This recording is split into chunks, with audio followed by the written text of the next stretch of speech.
नमस्कार, मी वेदांत इंगळे यांचे वडील बोलतोय। माझ्या मुलाचा डोळा 6 तारखेला 10:30 वाजता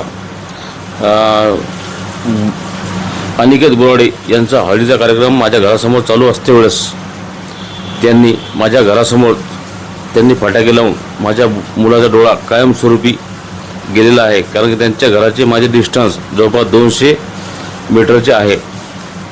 पण त्यांना दवाखान्यात नेते वेळेस वेदांतला यशकरच्या पुलाखाली दीपक कृष्णा गवळी यांनी वेदांतला आम्ही पर्सनल गाडीवर नेते वेळेस त्यांना अडथळा आल्यामुळे जवळपास 15 ते 20 मिनिटं तिथं टाईमपास झाल्यामुळे माझ्या मुलाचा डोळा कायमस्वरूपी गेलेला आहे।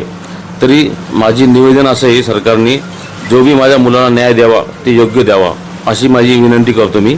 अनिकेत बोराडे यांचा हळदीचा कार्यक्रम आमच्या घरासमोर चालू असते वेळेस त्यांचे अनेक फटाके त्यांच्या घरापासून आमच्या गॅलरीपर्यंत त्यांनी भरपूर प्रमाणात लावलेले आहे आणि माझ्या मुलाच्या डोळ्यामध्ये एक फटाका जाऊन पुराचा डोळा कायमस्वरूपी गेलेला आहे।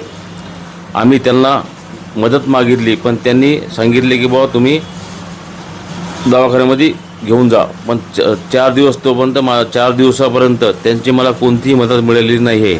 मी स्वतःहून खर्च केलेला आहे। मी एका प्रायव्हेट सिक्युरिटी गार्डमध्ये काम करतो आहे आणि माझी पूर्ण NRB कंपनीतर्फे त्यांनी भरपूर मदत झाली, मेडिटरतर्फे पूर्ण मला मदत झालेली आहे।